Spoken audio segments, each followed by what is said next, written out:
Meher Baba's work with the God Mad.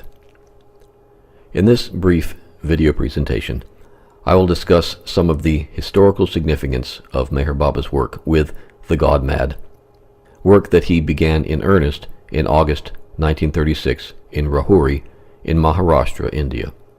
I'll also suggest some speculations on the symbolic significance of this work. It's well known that Dr. William Donkin was an expert on Meher Baba's work with the Mad and Musts, as documented in his book, The Wayfarers. This book and Bau Kalchuri's book, Lord Meher, Volume 6, provide the basis for much of the historical content of our discussion.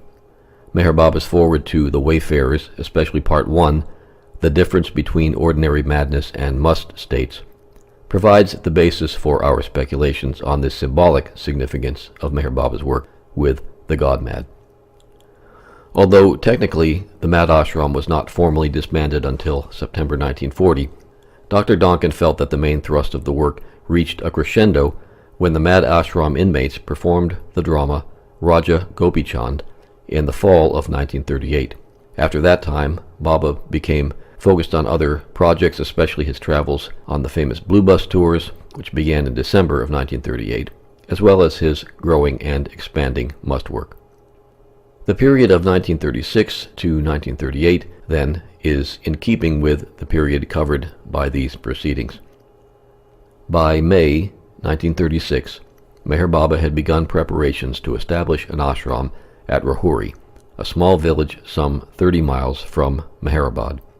As he said at the time, "Since Rahuri is between Meherabad and Nasik, I can conveniently go to either place from there. A small hut in Rahuri should be built for me."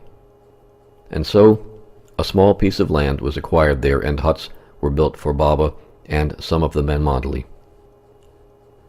The development of the Rahuri ashram was to usher in an entirely new phase of Meher Baba's life and work.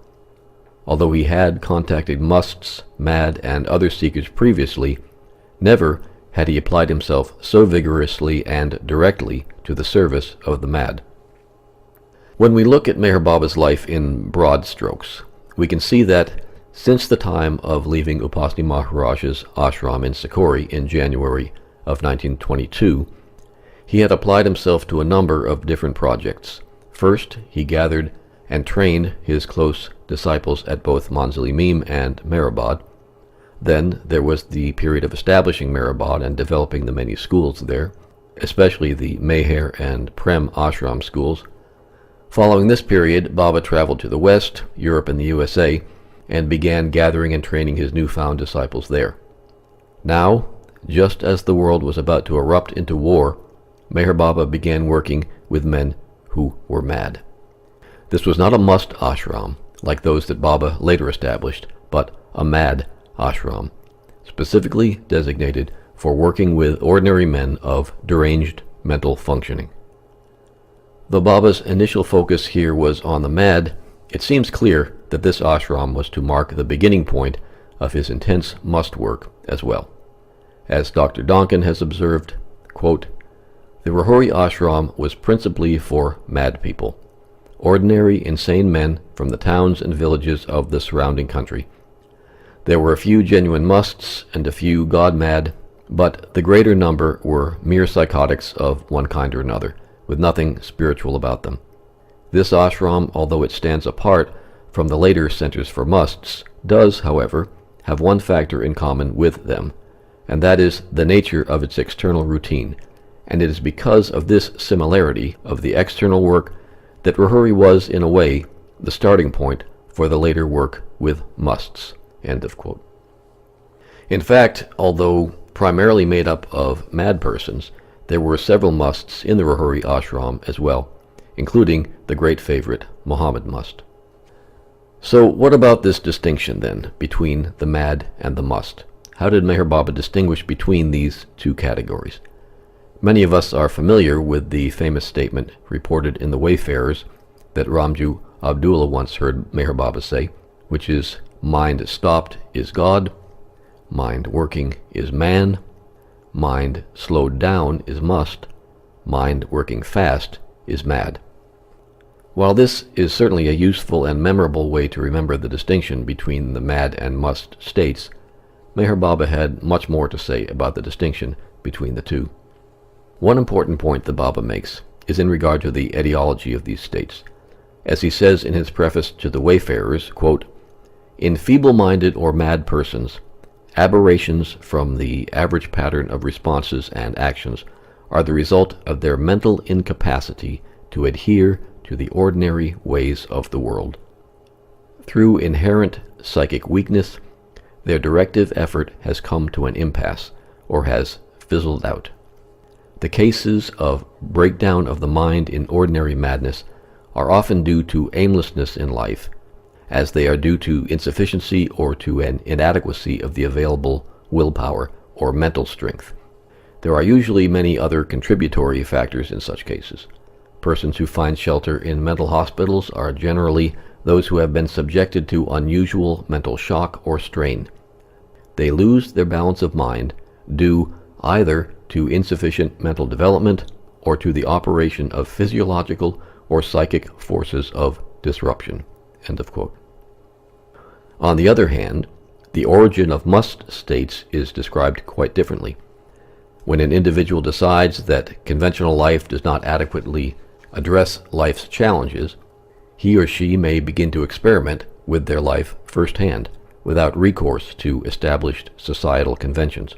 As Baba says, quote, "Ordinarily, such a person carries on new experimentation with the help of others whom he considers more advanced than himself, and, in rare cases, he has the advantage of direction by a perfect master.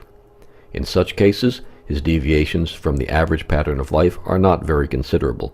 But if the experimentation proceeds without the help of available guidance and loses all moorings, the person may, in his own right and with his own understanding, take to unconventional patterns of life. Once the average pattern of mind is surrendered, it makes room for infinite varieties of self-created and provisional patterns of life and action. These patterns may deviate considerably from normality, and the ways of life that follow from such patterns may even seem to be insane, to the extent to which they deviate from the average mode of life. But they do not necessarily mean real insanity or even retrogression on the path of inner search. Such a person is often in his own individual way in earnest search of God or truth. Notice here that Baba equates the idea of God with the abstract idea of truth. Again, quote, "Such a person is often in his own individual way in earnest search of God or truth as the unfailing inward directive power. In and through his waywardness, there is a logic of his own, and all of his idiosyncrasies and aberrations can be understood only if they are viewed in the light of the inner motive power." End of quote. The must state, then, comes about as the result of a deliberate, proactive attempt by the individual to solve the challenges of life on his or her own. States of madness, on the other hand, result from a weak state of mind and a, quote, "mental incapacity to adhere to the ordinary ways of the world." End of quote. Such states may be exacerbated if one has, as Baba says, been subjected to unusual mental shock or strain. It is these mad ones, those exhibiting, quote, "mental incapacity to adhere to the ordinary ways of the world," upon whom Meher Baba focused his attention in the Mad Ashram at Rahuri and Mehrabad. While his work with the mad was going on, Baba also began to pay special attention to the few musts who were housed in the Mad Ashram, especially Mohammed. Not only did Baba engage in special work with Mohammed, but in the fall of 1937, Baba, who was in France at the time, had Adi Kairani bring Mohammed to France by ship. This was certainly a momentous spiritual event for the Avatar to bring one of his favorite musts from India to Europe on the eve of a cataclysmic world war. Many have speculated about what that might have meant for Baba's later work with Mohammed during the war years. Adi had many entertaining, though harrowing, stories of his sojourn with the great Mast, who was generally wreaking havoc on board the ship. At first, the authorities refused to even allow Mohammed on board, but they finally relented when Adi assured them that Mohammed was being brought to France for treatment. Now, in regard to treatment, what exactly was the treatment that Baba gave to the mad and musts in the mad ashram? According to Dr. Donkin, quote, Baba's work, his visible and external work, was to shave, bathe, clothe, and feed each inmate as soon as he arrived, and each day to scour the ashram latrine and to bathe and sit in seclusion with a certain number of the old inmates. In this way, he would throw every ounce of energy into doing every sort of menial task, and was, in fact, master of all and servant of all. There was perhaps nothing unusual in ministering faithfully to the physical needs of such people, but Baba's work did not stop there, and indeed that side of it was the least important of all. What Baba did was to give the human and divine touch to the most uninspiring chores.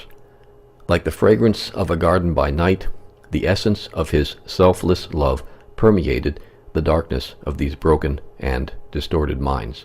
The men came to feel this and, in their own queer ways, would reciprocate the love that Baba gave them, and many came to worship him as a divine incarnation.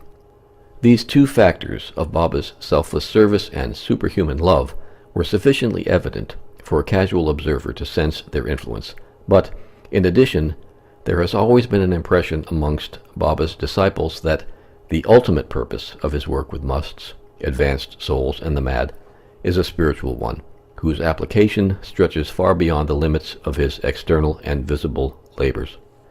It is, unfortunately, not possible to corroborate this hypothesis because all that Baba says about his work with the god-mad and musts is that he loves them and they love him, that he helps them and they help him. End of quote. At the close of his chapter on the Rahuri ashram, Dr. Donkin again speculates on the spiritual significance of Meher Baba's work with the mad at Rahuri.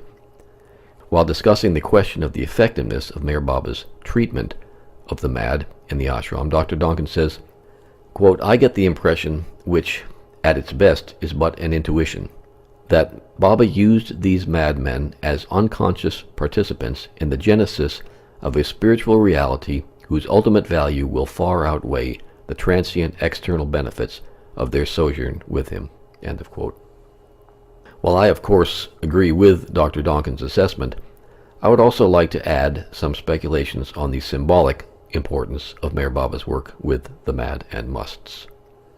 In previous presentations, I've put forth my conviction that, in addition to whatever spiritual significance Baba's work with the mad and musts might have, Meher Baba's work as an active agent of change in the physical world transmits a symbolic significance that can be seen and understood in the gross physical world by those of ordinary gross consciousness.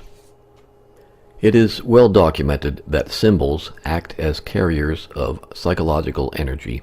Symbols are capable of transmitting psychological energy in a way that can trigger powerful psychological transformations. This is true on the gross physical level, leaving aside any metaphysical questions of hidden spiritual significance.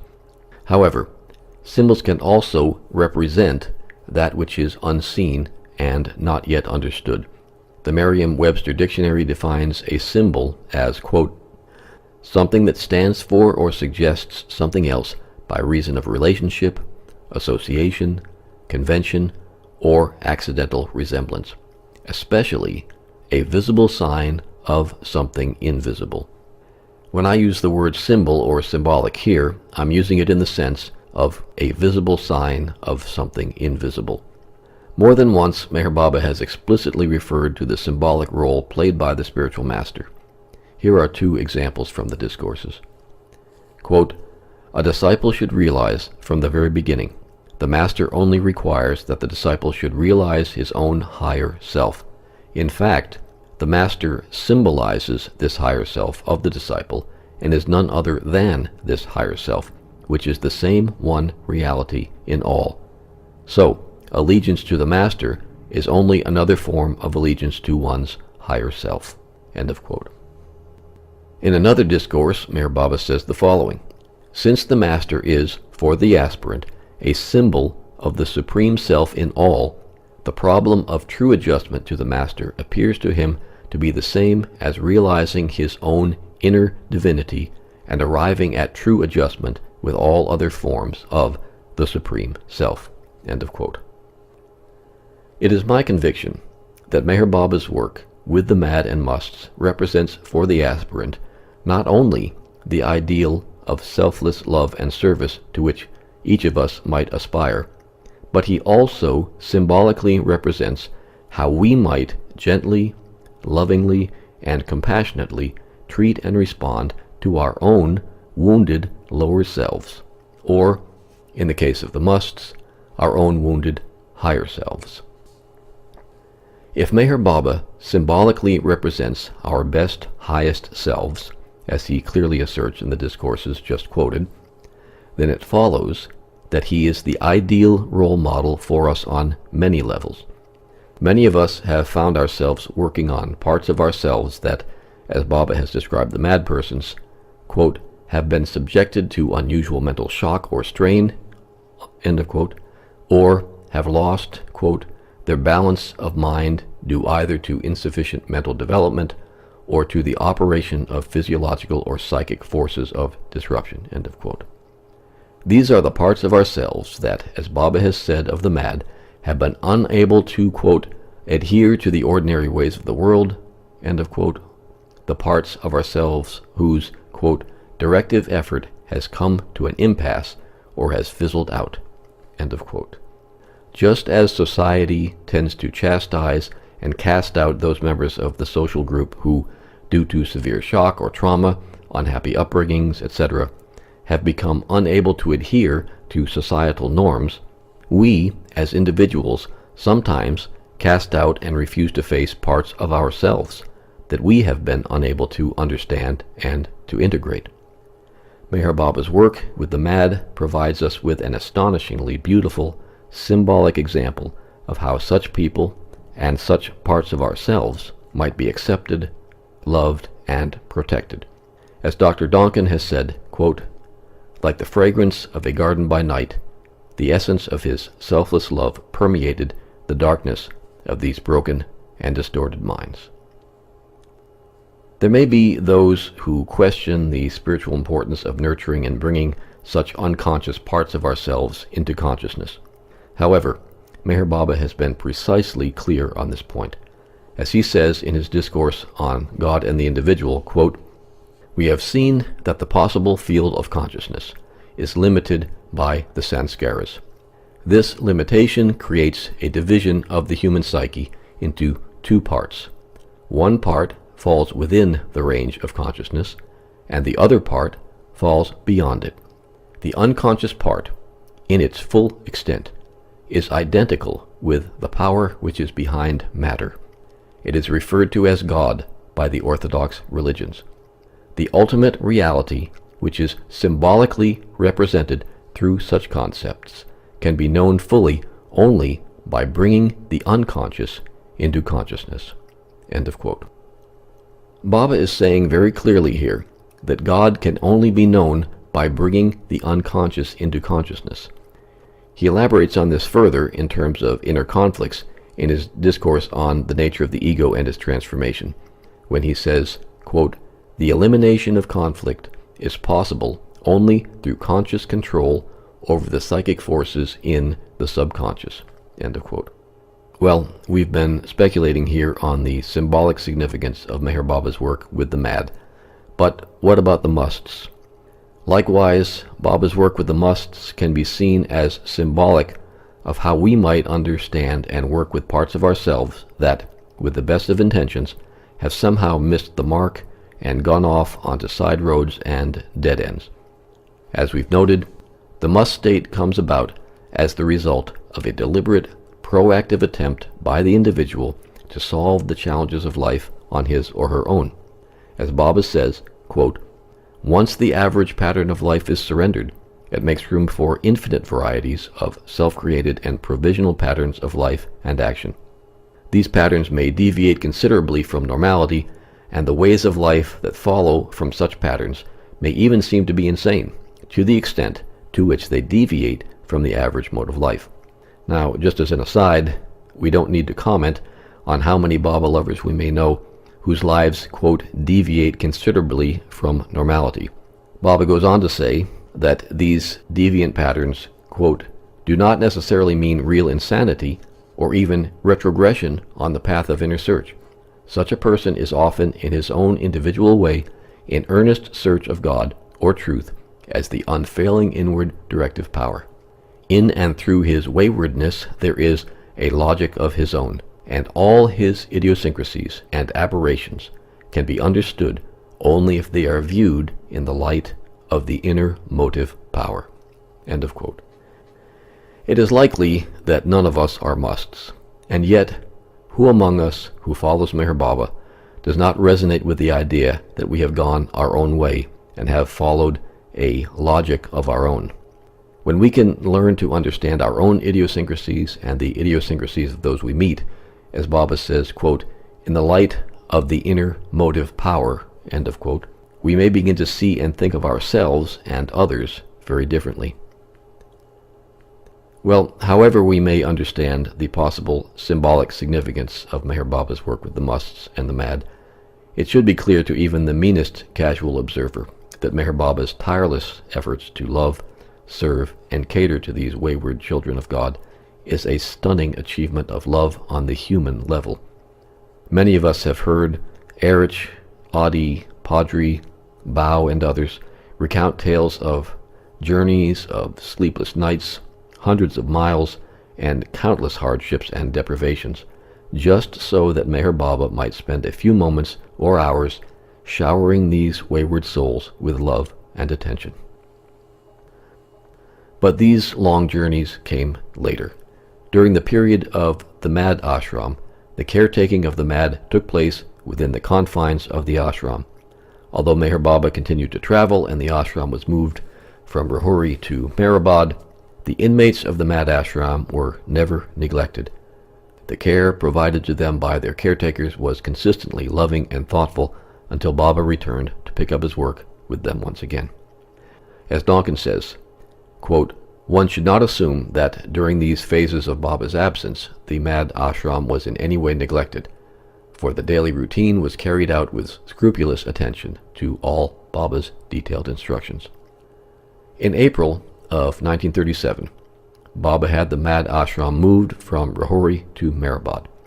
As mentioned earlier, Baba went to France from August to November of 1937. He also made trips to Gujarat and Panchgani. When he returned from Panchgani in June of 1938, however, activities at the ashram heightened and built to a climax with the performance by the all-mad cast of the play Raja Gopi Chand. After this performance, about one half of the inmates of the Mad ashram were sent back to their homes, and Baba began preparations for the Blue Bus tours. Now, the story of Raja Gopi Chand is a famous and touching tale of a king who renounces his throne in order to become a yogi and a seeker of God. In his book The Wayfarers, Dr. Donkin describes the performance of the play performed by the inmates of the Mad ashram on September 25th, 1938, as he says, quote, the drama was the classical tale of Raja Gopi Chand, and the principal roles were played by the Mad. The chief credit for instilling into these men's disorganized minds their parts, their cues, their gestures, their positions on the stage, and so on, must be laid at the feet of Pleader, who coaxed and cudgeled each actor into shape with an exquisite patience. Costumes and scenery were hired from a theatrical company, and the final performance was witnessed by a considerable audience, for Baba invited many disciples from Ahmednagar, Nasik, Pune, and even Bombay to come to Mehrabad for the occasion. Though not comparable with professional standards, the performance was an unqualified success. End of quote. As a boy of 8 years old, Merwan Jesawala, brother of Erich Jesawala, was present at the performance of Raja Gopi Chand at the Mad ashram. In an interview with Ward Parks in June of 1994, Merwan reminisced about his experience of this performance at the Mad ashram. This Raja Gopi Chand. Yes, the Gopi Chand Raja was performed, and it was successfully performed. So somehow. So the ashram inmates played the major roles also? Did they? No, it's only the Mad Ashram people. I mean, say the Mad Ashram. Yeah, everything. Like the Raja, they play dance. I don't know the different things. Wow. I wasn't sitting in the audience much of the time. I was moving around. Being a small child, I could see what's going on here. So I was out once and I saw this one of the mad people rushing out and people grabbing him. That was most indelibly impressed upon me. I was so frightened to see the man being dragged back on the stage. And they had these big tongs, they are called chumchumiyas. They used to perform these rites, and he had those in his hands. And he was all dressed in saffron robes with big hair matted, and he looked quite formidable with those big long tongs in his hand, and they catching him hold. And somehow they got him back into Then he went back and he was performing all right. And there was a big applause at the end of the play. And every manly hide must have sighed sigh of relief. Must have heaved a sigh of relief. Do you remember how Baba seemed to play? Yeah, I don't remember that, but he was very pleased with the effort, it seems. Yeah. That was the last thing, and I think soon thereafter the ashram was wound up, the Menuyats were sent off, and Baba was preparing for the blue bus journeys.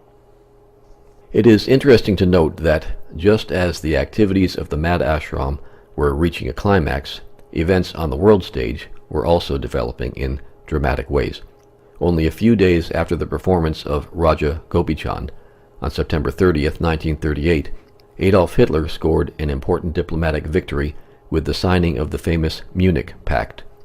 He subsequently stepped up many of his aggressive military activities, which led directly to the commencement of World War II in 1939.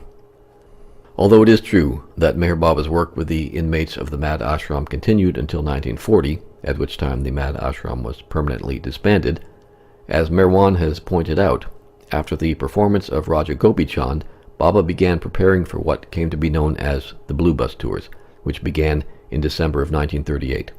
After the performance of Raja Gopi Chand, Baba put less and less emphasis on his work with the Mad, and more emphasis on his work with the Musts. Well, there will be much more to say about Meher Baba's work with the Musts in future presentations. For now, our speculations here on the spiritual and symbolic significance of Meher Baba's work with the Mad and Musts must remain, of course, merely speculations. As Dr. Donkin has observed, quote, all that Baba says about his work with the God Mad and Musts is that he loves them and they love him, that he helps them and they help him.